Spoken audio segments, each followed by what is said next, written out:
Right on time. How's everybody doing? Right. Who here has actually got to play the Harry Potter Pinball machine? Nice. All right. Thumbs up. Is it all right? All right, cool. My name's Eric Meunier. I'm the game designer of a couple of games at Jersey Jack, including our latest, Harry Potter. Next to me is Dan Lachcik. Dan is the lead mechanical engineer on this project. He's the one who actually made it all work, which is great, because without him, the game would not be what it is. So we're going to talk about a lot of the stuff that we do on the game. We're not going to cover every single intricate detail of the game, but we're both good players. We can answer any question you have about the machine. This whole game kind of came out of our heads, so we know everything there is to know about the design and the mechanisms, and that's kind of what we're going to focus on. But then later I'll go through rules, and I'll go through the user interface that you see on the screen, and then people can ask some questions, and then I got a whole bunch of stuff up here that we can sign, like posters and stuff like that. So here we go. Here we go. Is this keeping up? All right, so first we're going to start with the Playfield, right? And what I really wanted to do, hoping there was going to be like a laser pointer. Can my mouse show up on that screen? No. Text tool here. All right, so what I'm going to do is I'm going to talk about the different shot paths that exist in the game and kind of the mentality that I had going into the Potter design. So what you see on the right is a fully populated playfield. What you see on the left is a partially populated playfield that I stood up on my assembly line yesterday, which never mind I didn't, because that's not OSHA approved. I took a picture of this playfield when it was perfectly safe. Yeah, ladder, safety harness, the whole 9 yards. So what I want to talk about are the shot that exist in this game. And so the playfield on the left, you can see without the upper playfield on it, and the playfield on the right is fully built. Let's see if we can make this work. Laser pointer. There we go. All right, so we're going to start on the right-hand side. The very far right shot from the edge of your left flipper is the time turner shot. There's a spinner there. It's a quick button hook shot. So it goes in here, comes out, and comes around quickly to feed the right flipper. What you'll notice on this game, one of like the core design concepts is the ball is moving really quick. Most games, when you make a ramp shot and the ball comes back to you, comes down a wire form where it will normally stop, drop onto this wire, hit here, and then slowly roll down to your flipper. And for me, that's not what I wanted. I wanted speed, speed, speed, constant action. So all of the returns that come back to your flipper come down the outside of the game, which lets them build up a lot of speed and then jump the drain gap to each flipper. So back to the shot paths. First, we have the time turner here on the right, comes back down and around. Then we have the scoop shot. So the scoop shot is where you start a whole bunch of stuff. Primarily, this is where you shoot to start your movie mode. The player is allowed to select which movie they want to play. We did this because casual pinball players, might walk up to the game for the first time and their favorite movie is number 4. Early design decisions, kind of the concept of the game. There are certain people who don't understand the pinball. Sometimes those people work at licensing companies. So there was a concept of play every single scene in order from movie 1 through movie 8. You have 24 hours of film footage. Go. That doesn't make fun pinball, right? No one wants to repeat the same exact thing they do every single time they hit the start button on a game. So through lots of negotiation and discussing with and informing people who aren't pinball players what makes fun pinball, we were able to shoot this scoop, choose which movie you want to start. Because I have a favorite movie, you have a favorite movie. They might not be the same movie, but we want players to enjoy and play the movie that they want to play. So shooting the scoop is how you start your movie. Shooting the scoop is also where you advance travel. So this is one of the rules that I personally didn't come up with. This is one of the rules that was come up with by Joe Katz, who's a lead programmer. As we were shooting this Whitewood, Whitewood is a game without any artwork, just the mechanisms and the ball paths. Shoot the game around, see how it feels. Joe really meshed with this playfield, and he was convinced that combos would be a really big thing in this game, and we wanted to build a rule completely around combos. So combos, movement, travel. So we came up with the idea of wizard travel and the ways that Harry travels as he gains experience and knowledge in the wizarding world. So the first combo that you'll be making, as you're making combos around the game, you're seeing the Hogwarts Express fly across the screen. Not fly, it doesn't fly. It drives on tracks across the screen in a playful manner. After you've made 5 combo shots, which you can do in 2.5 seconds, you can then shoot the scoop and you can upgrade your form of wizard travel. The next form of travel that Harry participates in as a young wizard is broomstick. Right? And then the next form is the flying car, and then the flute, what's next? The flute powder, there's a port key, there's a hippogriff, I think there's 8 total, and it finally ends with apparating. So as you're making these combos, you're advancing your form of wizard travel. You get a cool award every time.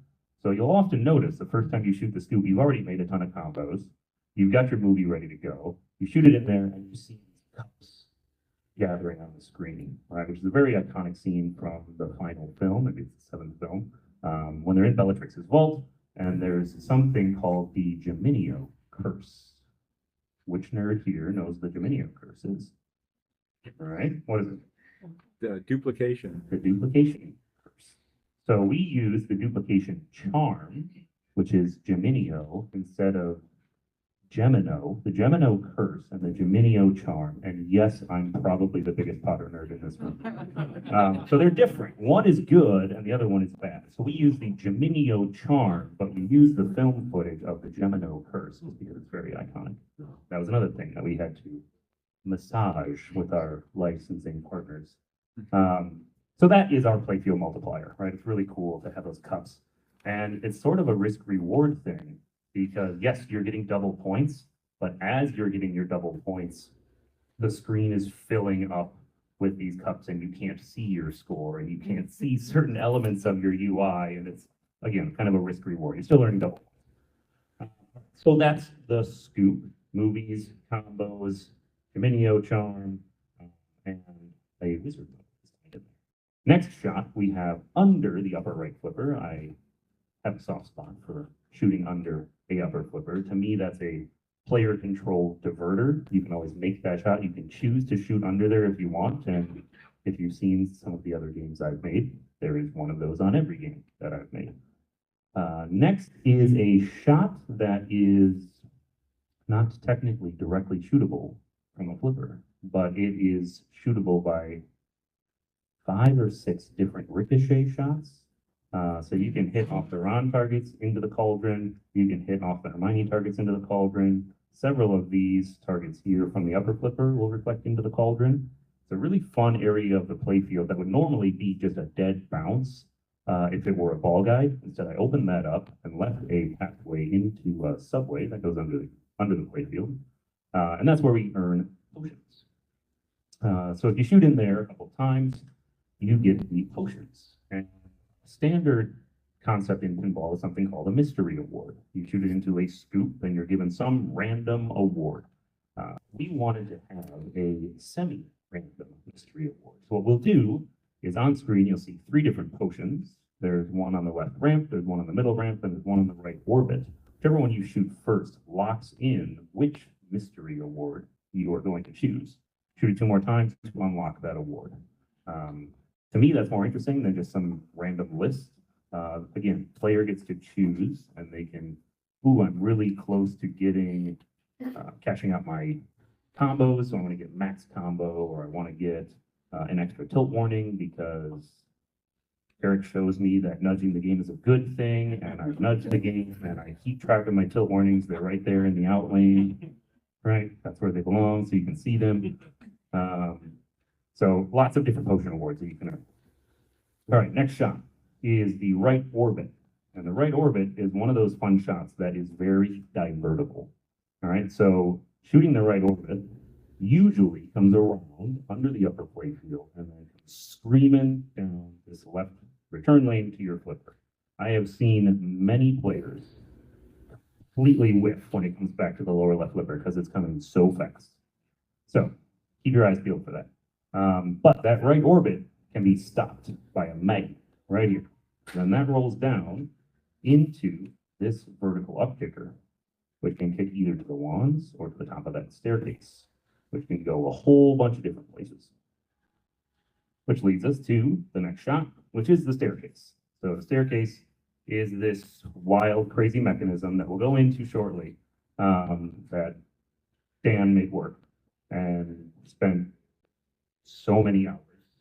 A lot of 3D printing. We have, so a tool that we use in our office is a 3D printer. I own a Bamboo Lab 3D printer for a while. I bought one for our engineering office. Dan bought one for his house because of how useful this tool is. We don't use 3D printing in production at all, but the ability to draw something and hold it in your hand in like an hour with this printer is,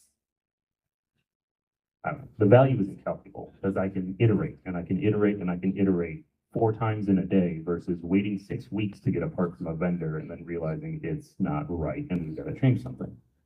So a box that's not quite the size of this table, full of old prints of changes and tweaks and adjustments that we made to that staircase and other mechanisms through the course of this game. Next, we have this shot right up the middle, the center lane shot, which is themed after Diagon Alley. Diagon Alley has 4 really cool shops that the player can interact with. The joke shop, the Weasley's Wizarding Wheezies, which gives the player a smart bomb as you're playing the. You can use the smart bomb to automatically complete the scene that you're playing. It's really to your advantage to get continuous completed movie modes. You can build crazy huge point values if you continue to beat them consecutively. So if you're running out of time and you have a joke bomb, you can use it, continue, and keep going. Next shop is the Owlry, ILOPS Owlry, where it starts a 25 million point hurry up on some random shot in the game. But what's really cool is as you shoot into Diagon, it gets grabbed by the magnet, drops to the top of the staircase, which can feed all 4 flippers. So we can put that hurry up shot in a different place every game. And it's really fun to make the players stay on their toes. Sometimes it could be on the upper playfield. Sometimes it could be fed to the lower left flipper. Sometimes it could be fed to the upper right flipper. That's a fun mode shot, a 25 million point hurry up shot.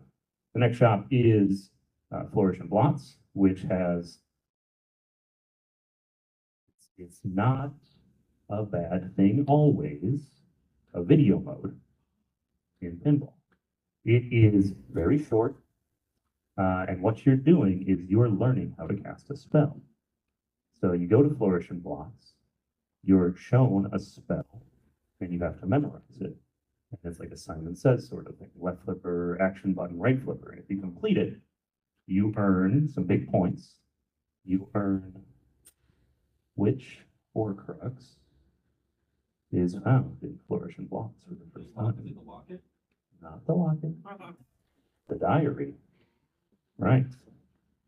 So you are awarded one of the 7 Horcruxes, which is required into the end of the game. Flourish and Blots, if you complete your spell. Then the final shop is Ollivander's Wand Shop. And Ollivander's really plays into one of the multi-balls in the game. So there's a multi-ball on the right-hand side, which has to do with the 3 characters' wands. These are 1-to-1 movie replica, accurate size wands of Harry, Hermione, and Ron. And the ends of them light up, because that's cool. But this mechanism is a 3-ball lock. And the Golden Trio multi-ball, the physical lock, is that mechanism. So when you go to Ollivanders, you get the ability to power up that multi-ball, and you get a whole bunch of modifiers to that multi-ball if you can complete these 5 shots that are the game. That's another one of those things in Diagon Alley. Diagon Alley is packed with lots of cool different shops and cool things to do. Next to the left, we have Hagrid. He's right there. He's a stand-up target because he's the first person who shows Harry Diagon Alley, and we wanted to have him in the game. And he does lots of cool stuff in the game. Next to the left of that is the Great Hall ramp, which is the second access, direct shot access to the staircase. Something I want to point out, as you're playing the game, you'll see this directional pad, is what I'm going to call it, in front of the grand staircase and in front of the Great Hall.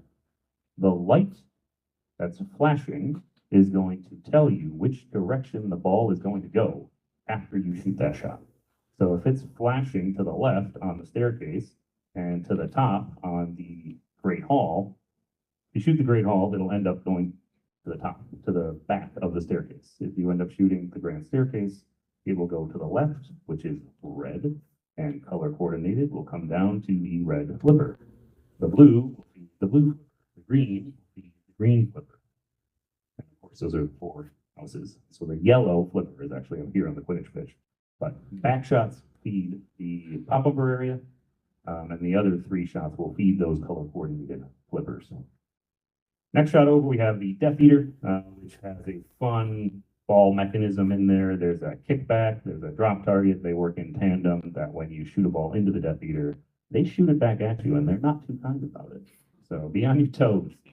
Then we've got some shots for the upper flipper.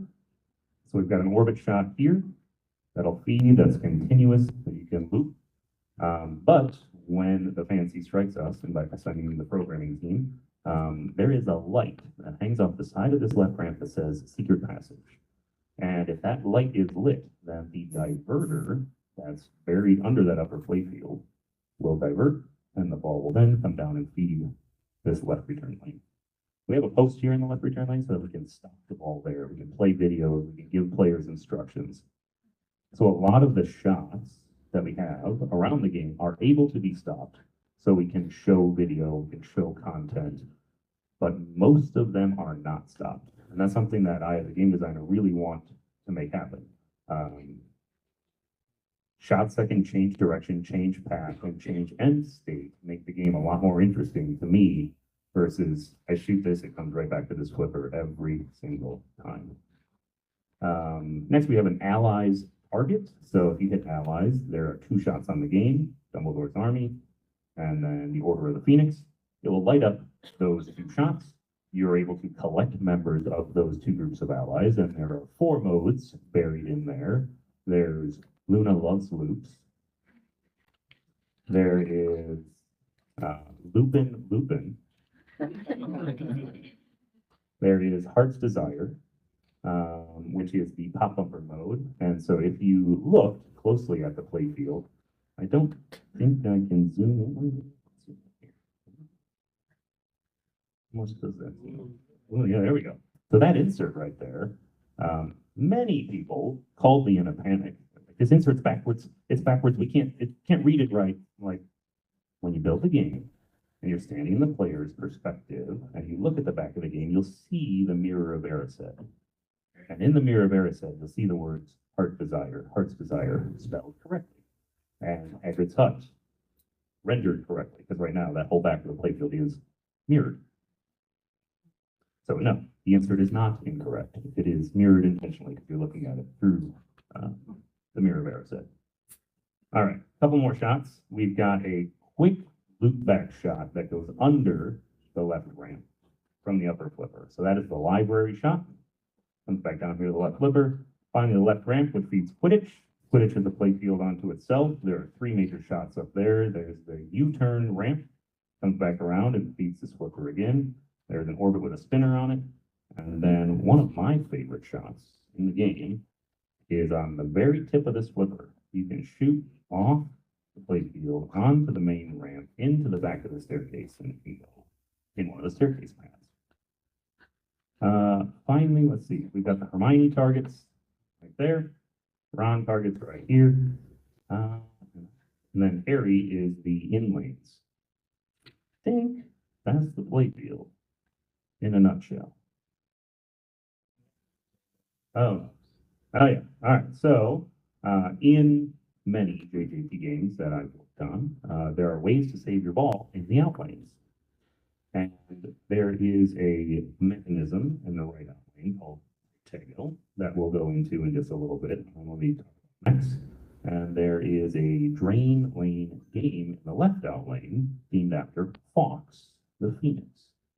If you drain when Fox is lit, you have a chance to resurrect your pinball.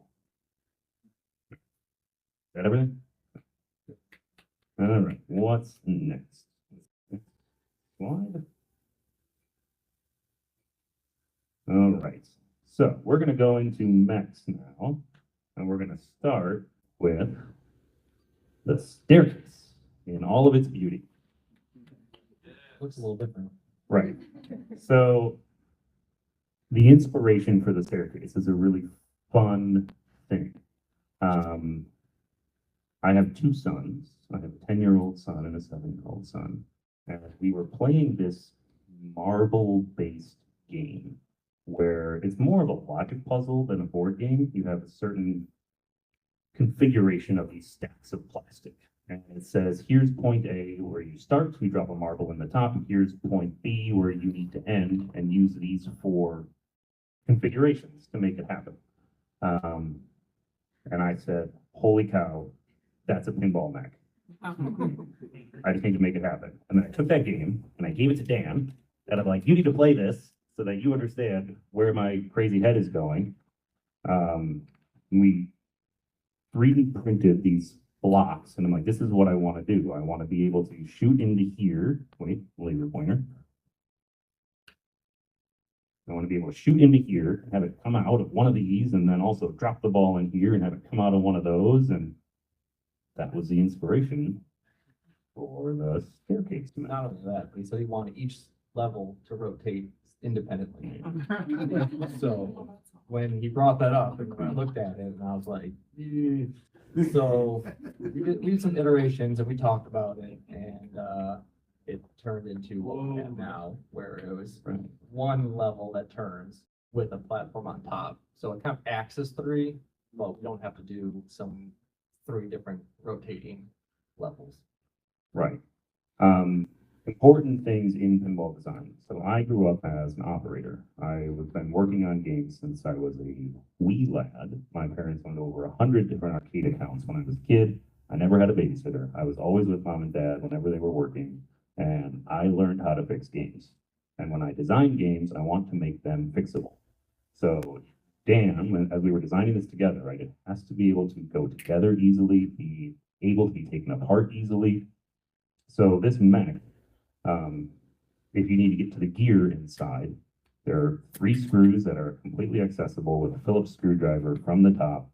You want to do it without taking anything else off the game. You can pop this out of there. You can access the gear. The motor lives underneath.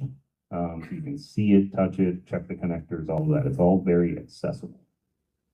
And then, of course, going extra, because we always go extra, the level of detail put into, the house crests on the front of the staircase, and these portraits, right? These portraits all move. So these are all lenticular images, and as you walk through the game and you hit the start button, you'll see the staircase rotate slowly on the latest version of code, and you'll see Hedwig flapping her wings on the top of the staircase. So make sure you check that out. So then, there it is in the game, and you can see kind of that shot path coming in, and as it rotates and rotates. All right, so the next mech that I wanted to go through was the upper playfield. And again, it starts with rough ideas, and we refine and iterate as much as we can in the time we have. Oh wait, yeah, there we go. I did put a video in there. so you can see the lint. Yeah, there were, like Eric said, there's a lot of iteration going through that. For 3D printing, if you notice on the first one, it was all 3D printed. The latest one, we've got a metal ramp with 3D printing or with the sculpt around it. And then the lights got added in. That's why not have lights. So, but yeah, a lot of iteration, but it came out really well. Next, the upper playfield. This is something that I've started doing as I'm designing, and I want to make wireforms. Wireforms are not trivial to make by hand. If that came to it as a surprise to anyone, let me know. It's difficult to hand form wire and weld them and make them hold their X, Y, and Z axes correctly. So instead, design it, I 3D print what I call a trough of what the wireform will look like, and I can test the shot at least. And then I can ask my guy who works in our machine shop to fabricate this, and he won't yell at me because oh, well, actually, I need another one. Actually, I need another one. That's like, I can get the shot pat down correctly first using this sort of methodology to make sure it works the way we want. So I tested that. This was over a year ago in my office. Refine it a little bit. This doesn't have the upper wire on it. And you can see what it turns into as a finished product. But even this whole mech comes out of the game with 4 accessible screws from the top side without having to remove anything else. You undo the switch, the power, and the USB cable, and it lifts out of the game. No gymnastics. We just took one off today. It was like 5 minutes. The next mech is that wand mech that I was talking about. You know, to the Potter nerds out there, they can recognize Harry's wand, they can recognize Hermione's wand, they can recognize Ron's, both of his wands when they got snapped in half, and the one he had in the later film. So I really wanted to incorporate those into the game.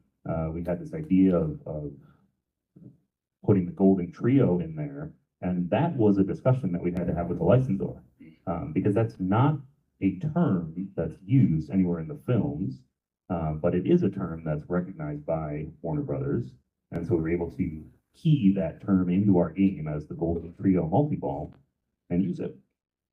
So I have the way this mech works. There's optos, they detect the ball. There's a little coil here that releases the balls one at a time.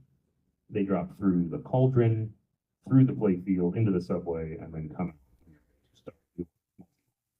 Here's a couple of them lined up on the line. And let's see, that next mech is the Death Eater. So the Death Eater mech is made up of 2 simple standard pinball mechanisms, but used in a way that's really fun. So there's a kickback and there's a drop target. And we can shoot the ball in there, the drop target will pop up, it'll hold, and then the drop target pulls down with enough power to push the ball backwards into the kickback, which then launches down your throat. So then I took a quick video of how that works. For the record, I did this with one hand on the flipper, one hand holding my phone. So you can see how quickly it rockets out of there, and it is a really fun thing. In the code version that's not quite at the show yet, there's a really cool lamp effect coming for them like gathering power and chucking it from their wand at you, and it's really cool. You don't get to see it this weekend. So, and then that's another point. So when you shoot in, every single time is not the same. Like kicking it back out. So there's a random aspect to it.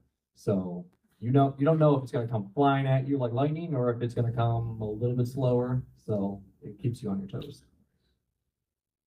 All right, next mech. This was one of those things that I immediately, as I'm writing down in my game journal, yes, I keep a game journal, immediate ideas that I want to have. I have to have the Whomping Willow, and it has to move, and it has to be like on a bumper. So there it is. But of course, it's not just the Whomping Willow. Can we also put a Ford Anglia in the tree? Do we have the license to use that? Can we use that? The answer is yes, we can. And yes, we did. So this tree is not just a hard piece of plastic, right? This is a rubberized injection molded material that's actually made out of 14 different cavities that are then sonically welded together. The concern here was, okay, you've got this willowy tree with really thin parts, and you've got a really heavy car on the top of it. And it's on one of the most dramatic mechanical devices in a pinball machine, one of the most violent devices that exists, the pop bumper. So how do we make sure that this car doesn't just crack the tree in half after 500,000 cycles? So what you don't see inside this tree is a steel wire that's wrapped up inside the trunk and comes up through the car to provide stiffening in the area where we wanted there to be some rigidity, but the branches are still able to wiggle like it should. All right, I think the last mech that I wanted to go through was the Progo Mech. So Protego is the shield charm that you cast when a bad guy is trying to throw a hex at you or a curse at you. And this mech in the playfield looks like an insert. And frankly, a lot of people don't realize that it's a mechanism at first until it pops up and it saves your ball. That's the great thing about it, right? It's hidden, but it pops up, does what it needs to do, and then disappears again. So now a little bit of backstory and something that happens in every pinball machine. I had a different idea when I came into this. And we built it and played with it. And I'm like, this is the coolest thing ever. And Dan said it sucked, and Joe said it sucked, and Steve Ritchie said it sucked. And so like, it wasn't fun in the end. So what the mech was, and the reason like Voldemort is here in the drain lane, obviously Voldy's the bad wizard, and Harry's actually over here on this slingshot. There's a really iconic scene in the fourth film where their wands connect for the first time. It's much better in the books, but it's okay in the films.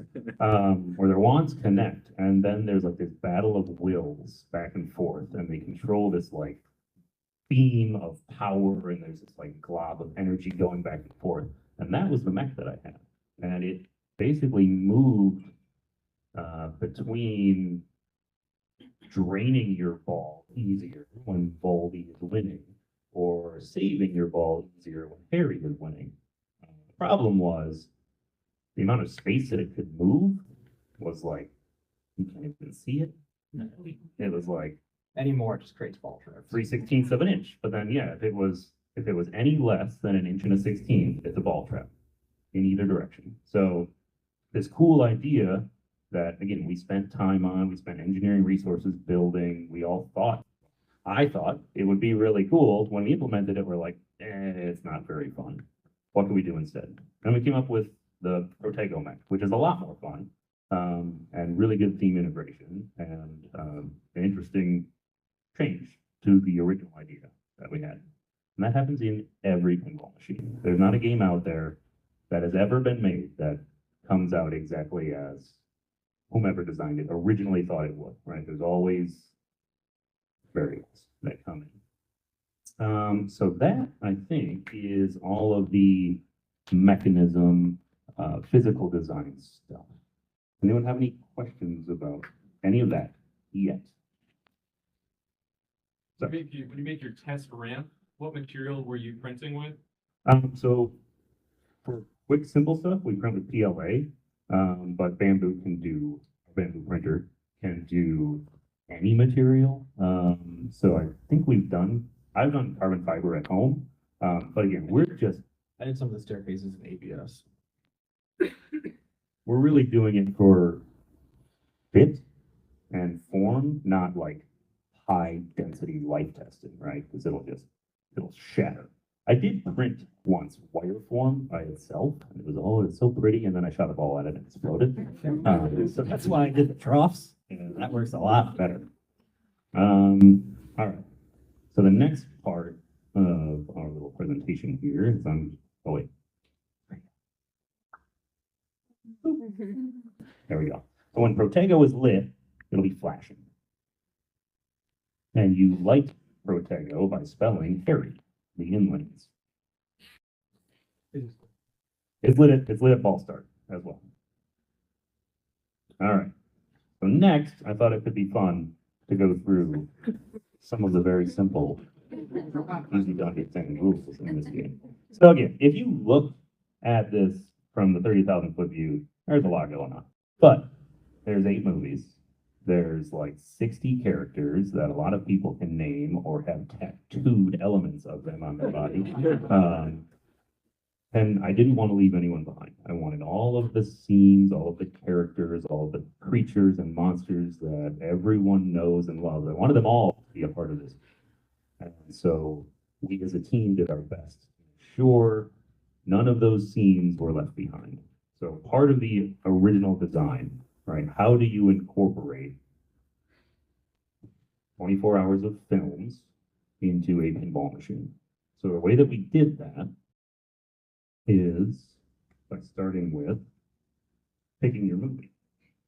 So let's see here. Zoom in. There. So you can pick your movie. Can I not zoom in and make the point? I thought I just did it. I'm trying. These are points. Well, up here are movie modes. And we pick a movie and we broke it into, we wanted to define it as like school terms, right? So that people who've never seen Harry Potter, like that one guy who lives under a rock, and they would still have fun and they'd understand, oh, it's a school. So it's broken into terms: fall term, spring term, and final semester. Each term is 5 of the iconic scenes.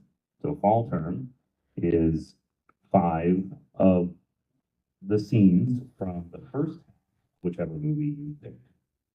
2 to 3 shots, and then you shoot, and then you get the award scene. Whoa, oh.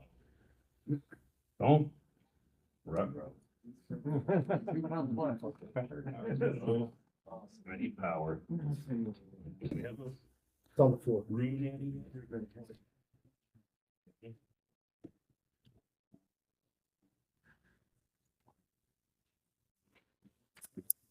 If I didn't talk so long, it wouldn't be a problem.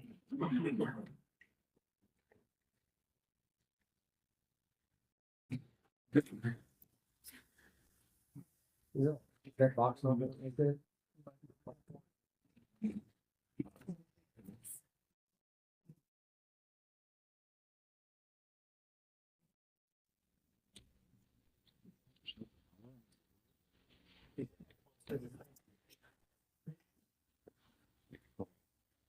All the locks. Computer charges.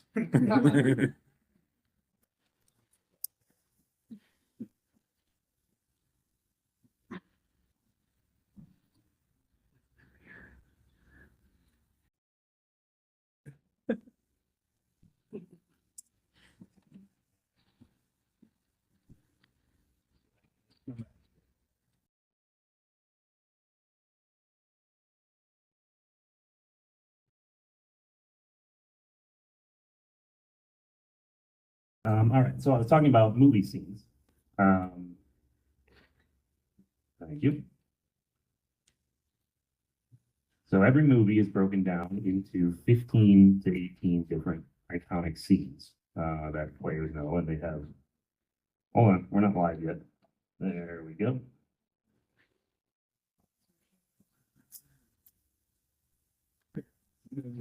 Woo!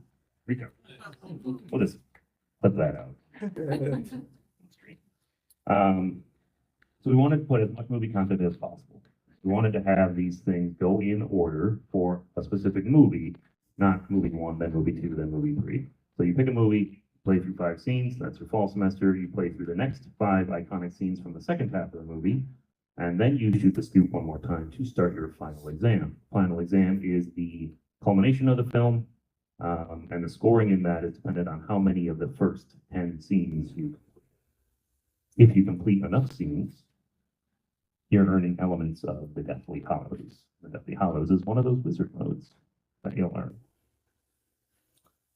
So, and then finally, one of the Deathly Hollows, or when you play Deathly Hollows, you unlock one of the Horcruxes, which is Harry. Collecting the Horcruxes is how you get to the end of the game, the boy who lived. So we can touch on those, and that kind of touches on all of the rules throughout the rest of the game. Part of a fun Final Wizard mode is, have you done everything in the game? When I make you collect the 7 Horcruxes from all over the game, you've pretty much done it all. So you've had that monster game, and you're able to play the boy who lived. So Horcrux number 2 is the diary. We touched on that. That's collected at Flourish and Blocks. Horcrux number 3 is collected from Explore. Getting a super jackpot in Explore Hogwarts. That is the ring. Nagini is collected by getting a super jackpot in Death Eater Multi-Ball. So if you defeat 2 Death Eaters, you then get to play Death Eater Multi-Ball. The Cup of Hufflepuff is awarded after you get a super jackpot in Golden Trio. The Golden Trio Multi-Ball, you spell out the names, Ron, Hermione, and Harry, and you lock the balls on the wands. If you get a super jackpot, you unlock that Horcrux. The Allies modes, that is where you get locked. You've collected 10 total allies. The Diadem of Ravenclaw is collected after you get a super jackpot in Quidditch World Cup. That's one of those that I had to massage with the licensor. They're like, those don't go together. They don't get the diadem at the World Cup. I'm like, no, but they do grab the diadem on broomsticks as they're flying out of the room of requirement. Let me have this for God's sake. So they were cool with it. So those are the 7 Horcruxes. There's lots more to explore in this game. You know, we've got wizard travel. The Battle of Hogwarts is a really fun, almost Hobbit style, like battle wizard mode big thing. But one of those things that, again, I want people to be able to experience this. The Battle of Hogwarts is a self-indexing difficulty. So what that means is if you've played 100 games, so let me start with the way you unlock Battle of Hogwarts is you play 4 multi-balls in one game. Okay, if you do that, you then get to play Battle of Hogwarts. However, if you've played 100 games and you haven't gotten to the Battle of Hogwarts, on your 101st game, start 3 multi-balls in order to play Battle of Hogwarts. Play another 100 games and you still haven't done it. Play 2 multi-balls in order to play the Battle of Hogwarts. And then if you do it 100 games in a row, it will index back up. Does it matter count that by machine or by player? By player. By player. So player 1 would have to play, oh, sorry. Yeah, if you've played 100 games and no one's done it, it'll index lower. Yeah, so by machine, sorry. Yep. What else?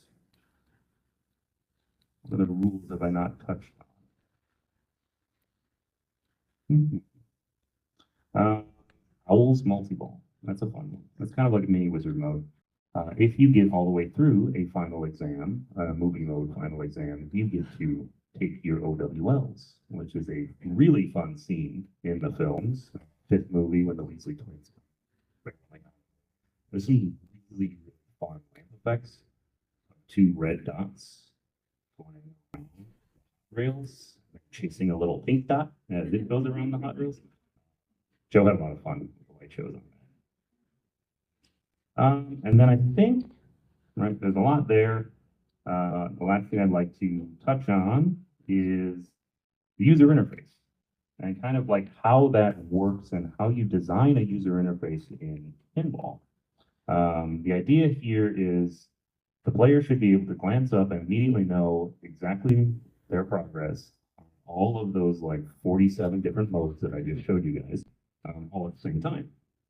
So we'll quickly go through. The upper left-hand corner is movie modes. It shows not only if you have one lit, which one, but it shows you what shots to shoot while the mode is running. And then this right here shows your smart bomb, your tastic bomb from the Weasleys, if you have one. The timer for movie modes will be right here, and it's the timer that Professor Slughorn has in his office. That one that goes faster when the conversation is not interesting.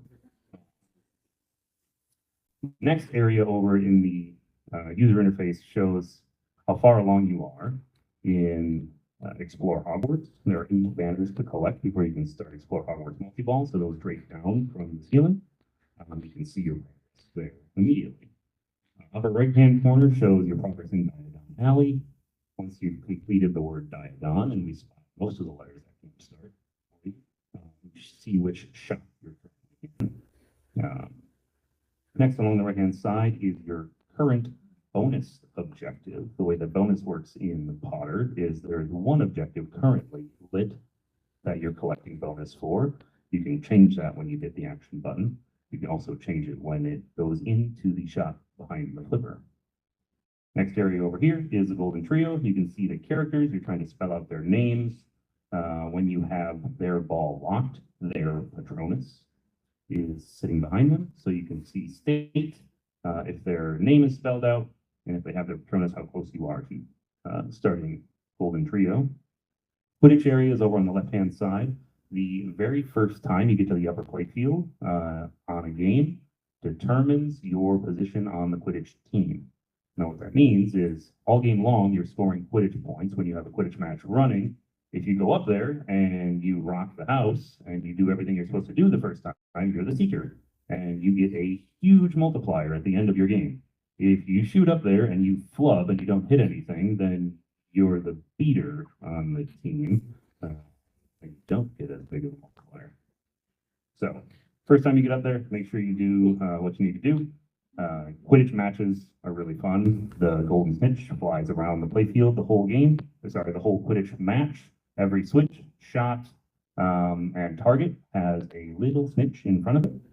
And you need to hit that when the snitch is there in order to collect it and get your 150 Quidditch points. Final. I was gonna say, pay attention to the light effects too, because they'll help you determine where the snitch is. Right, the whole side of the game will light up yellow if it's on the left side. The whole side of the game will light up if it's on the right side, and then it'll light up in the back if it's near the back of the playfield. So pay attention for that. Finally, your Death Eater progress is over on the left-hand side. 2 Death Eater defeats in order to start Death Eater multi-ball. All right, now I think you are all Harry Potter pros, and you can all come and play me for $1. Let's do it. All right, so questions about Potter? Yes, sir. The 2 questions, the second one you may not. All right. The first one, the action button. When Yes. and how should you use that? Right. So action button does a lot of different things.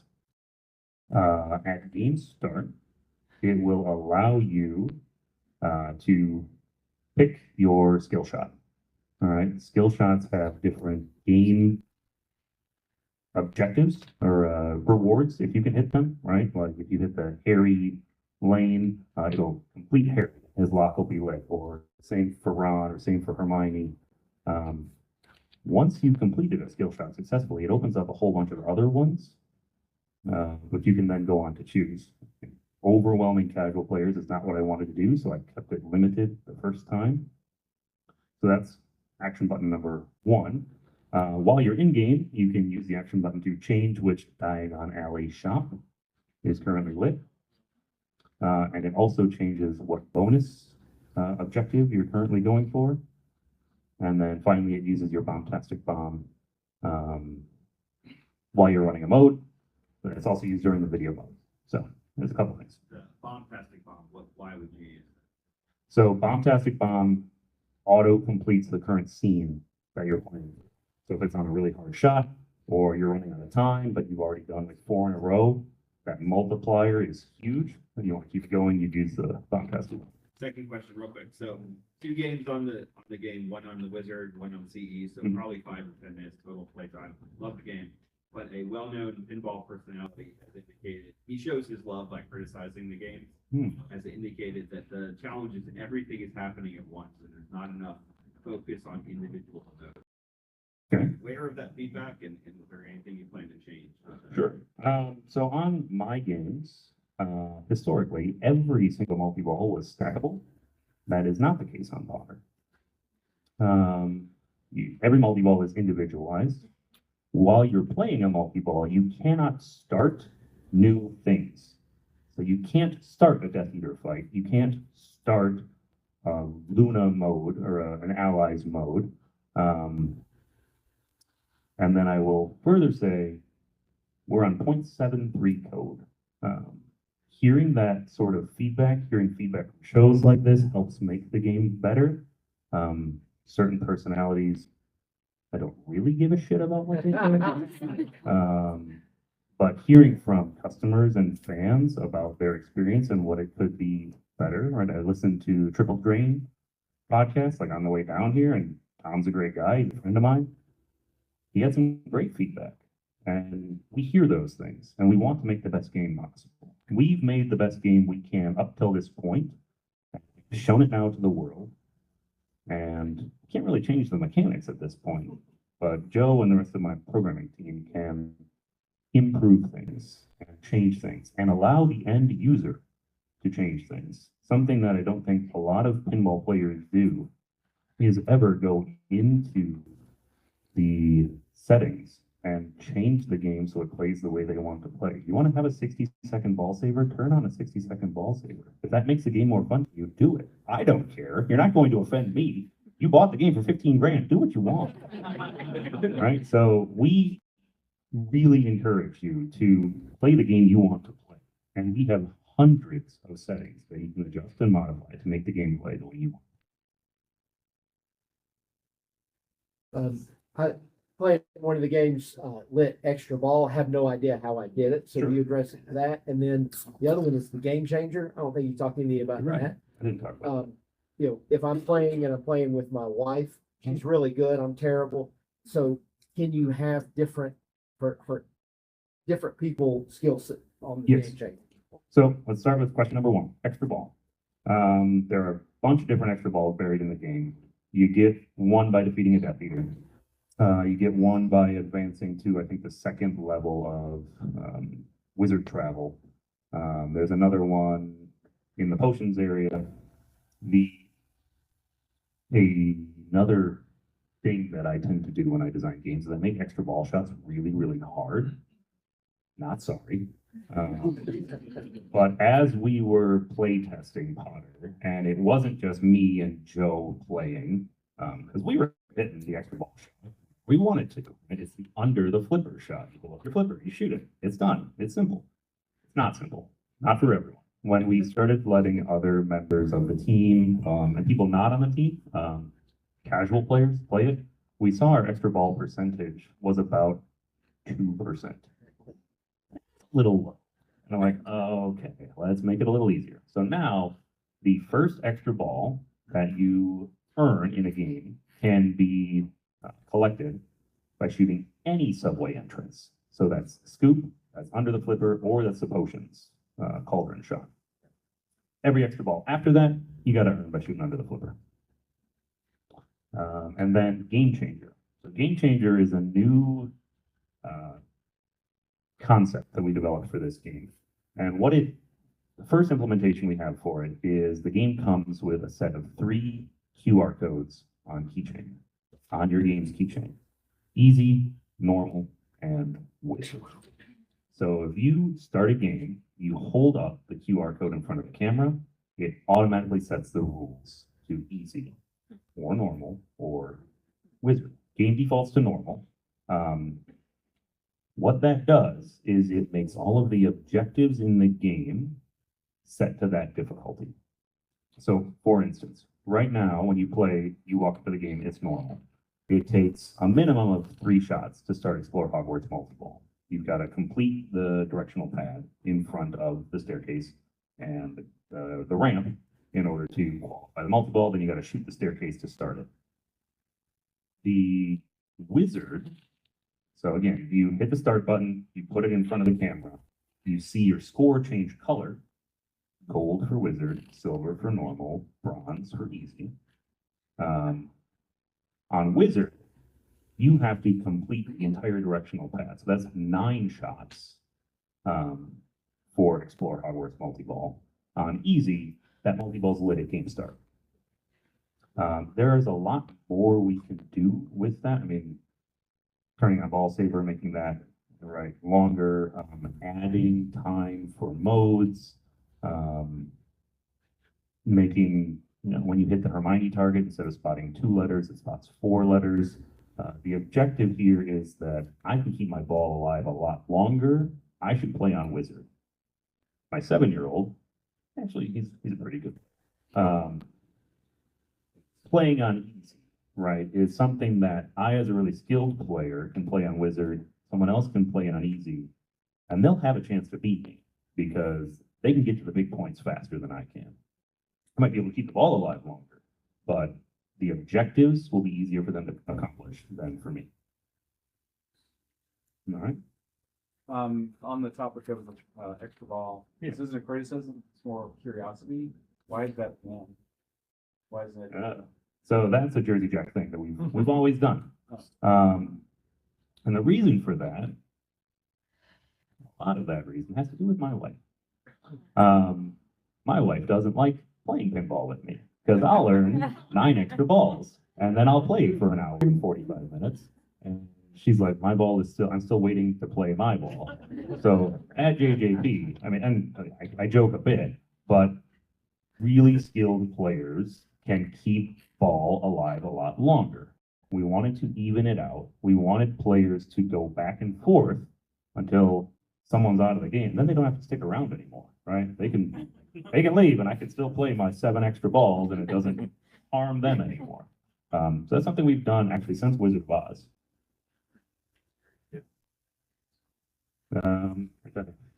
So on the game changer technology, what you guys have in your camera system is tremendous AI. You can read facial expressions, you can read profanity stuff, like it can do so much more than select easy wizard. Like you can do that with a flipper combination.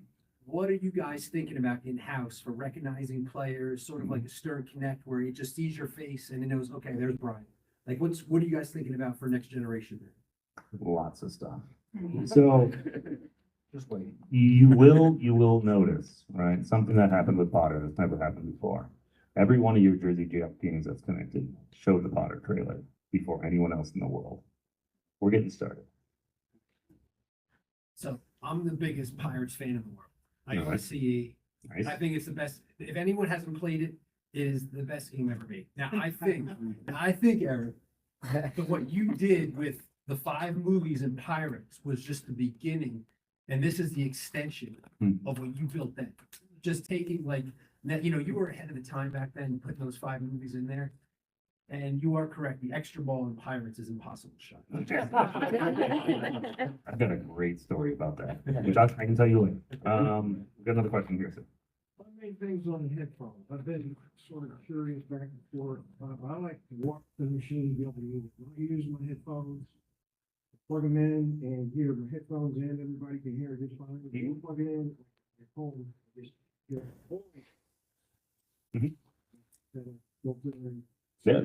Yeah, you can standard on I don't think the arcade version actually comes with a headphone jack, But the arcade does have Bluetooth still. but they all do have Bluetooth. So you can connect Bluetooth headphones.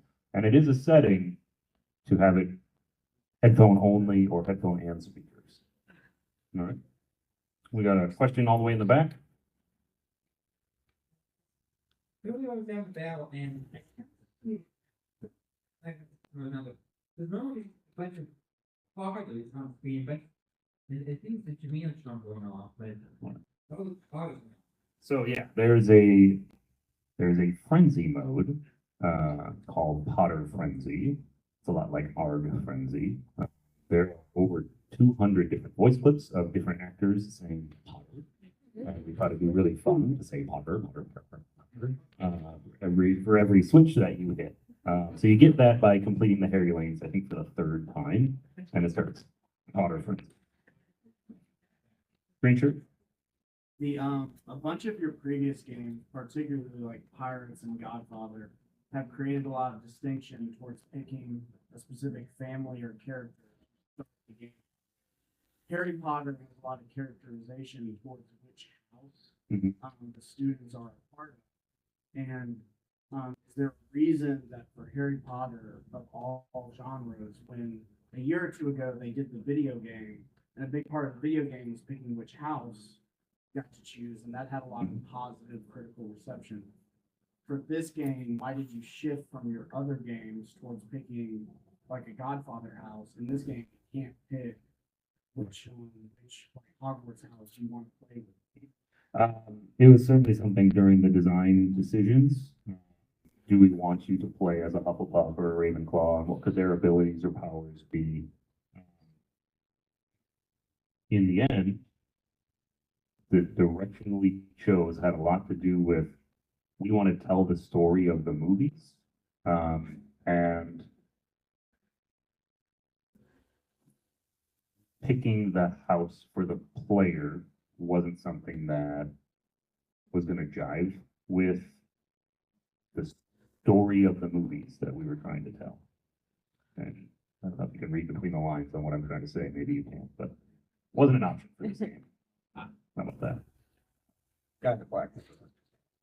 I heard you mention the percentage on. Mhm. Two-part question.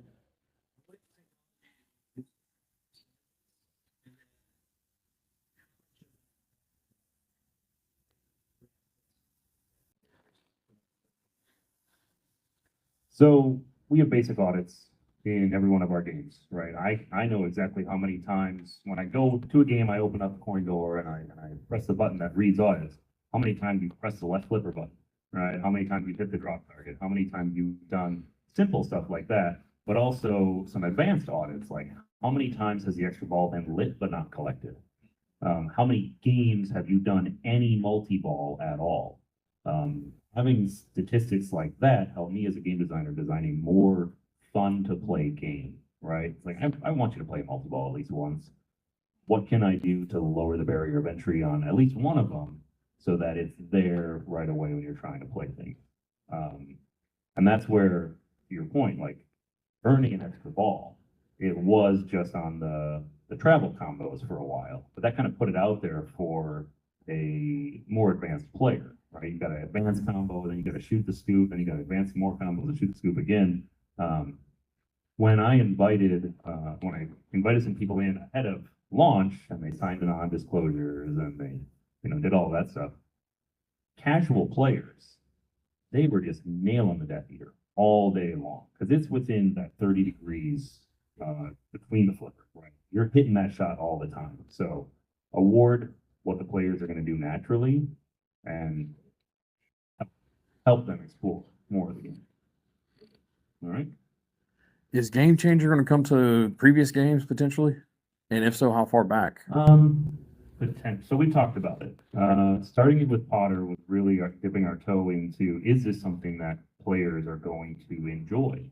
And so far, the response has been unanimously positive, right? Being able to play with a different skill set next to you on the same game, people seem to like it a lot. Mhm. So I can see it happening. That's a lot of resources to make it happen.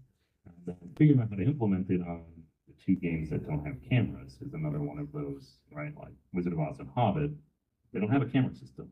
So we'd have to figure out a new method to make that happen. It just happens at game starts, like your difficulty, but seeing the response tells me that it is something that people would want to do, and perhaps it's worth investing those resources. Sure. All right. We probably have time for one more. We're already over our time, but depending. You talked a little bit about the alternate Progo Mech that didn't play out. Mhm. What's something else that you really wish you could have included that didn't work out for one of many reasons? Oh, let's see. There's all sorts of stuff. It's left on my cutting room for tons of different reasons. Everything's like that. Every game we do, there's all these great things we want to do, we want to put in, and we spend time and resources to develop it, and for one reason or another, it doesn't make it in. So I don't want to talk about anything on Potter because it's still very fresh. But Guns N' Roses, up until about 2 months before we launched the game, it had a subway system. It had a 5 entrance, 2 exit, 5 coil subway system, similar to Star Trek Next Gen, right? Where you could shoot the ball into the X lane at the top, the scoop in front, the drain from the upper playfield, the skill shots. If anyone ever wondered why that skill shot is that way, you used to, if you shot too far, go into a hole and everyone would boo you. It was, it was extremely expensive. That's why. Right, yeah. Foils and plastic and metal and all of that stuff.